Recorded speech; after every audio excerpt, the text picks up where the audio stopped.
There you are. Anyway, on to the first programme this morning. Again, our speaker needs no introduction. We've done many speeches before. So we'll pass you over to John, who's going to give us a talk on mainly Portuguese eagles, but other foreign eagles as well. Over to you, John. Thank you. Very kind. I haven't done anything yet, so I feel get the honour.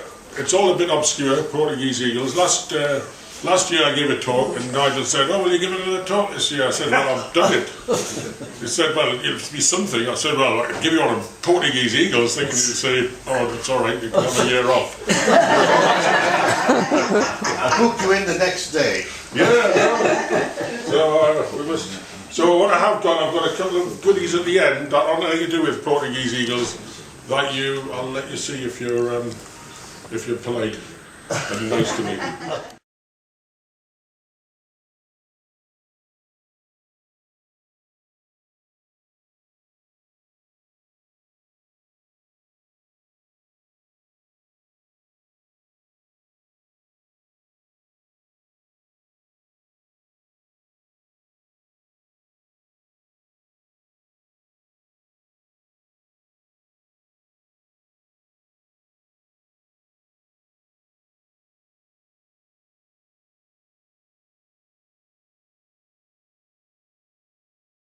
Having several ex-professional people, and our next speaker is an ex-accountant. So he's a very good man to give us a talk on the economics of eagles. So over to Cliff.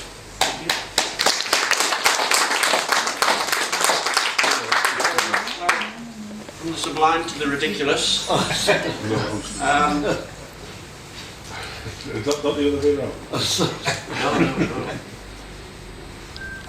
I was an accountant for 35 years, and obviously gets in your blood. So I've always been quite interested in the financial aspects of Eagle, but it's all a long time ago, and it doesn't really matter. But I just sort of thought I'd try and put a little bit of flesh on the bone of how the figures might have stood up.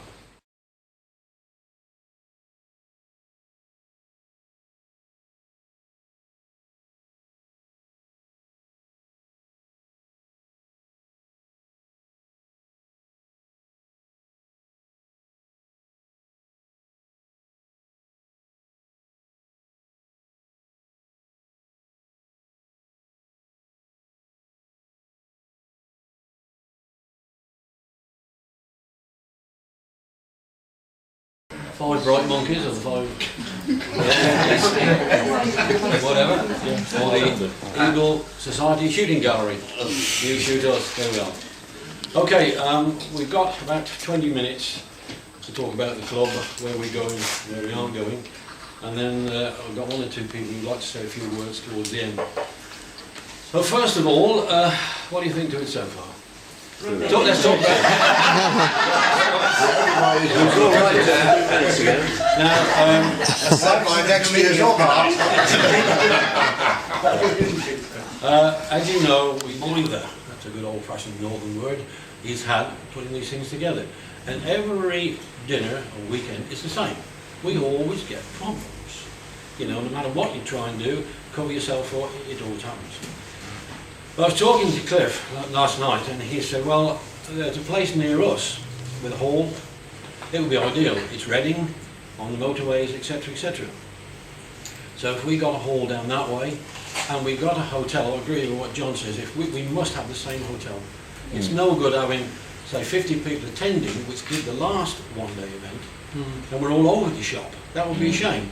Because part of it is getting together, having a good chinwag, having a few beers and having a good time. Because when we were here 10 years ago,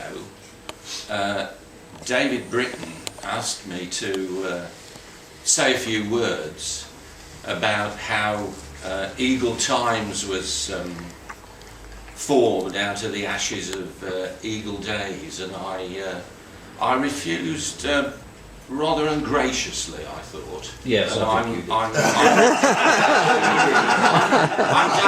glad you agree. And but you need to worry, because I wouldn't have had anything desperately interesting to say, I'm sure. because my memory, you know, has never been all that good. I mean, in my case, senility set in very prematurely, I have to say. But one thing I must tell you, and my memory hasn't failed me here,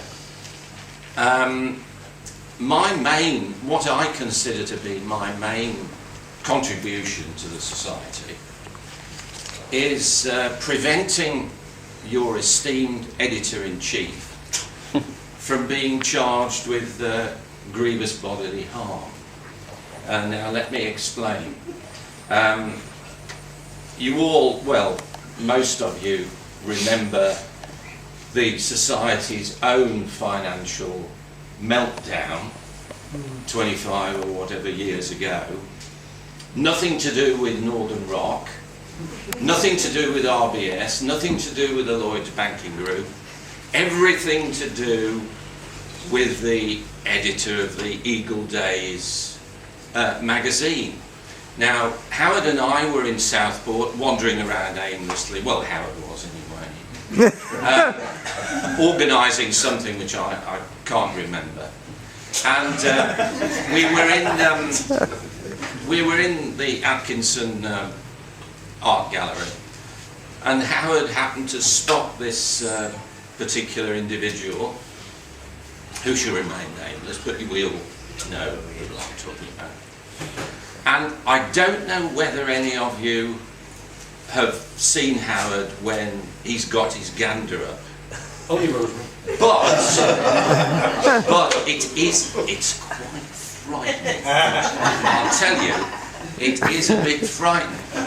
And it took all my powers of persuasion to prevent Howard from kicking this guy's head in. You know, I had to expect against the law and all that sort of thing. So I saved Howard from the charge of GBH and maybe a spell of porridge or something.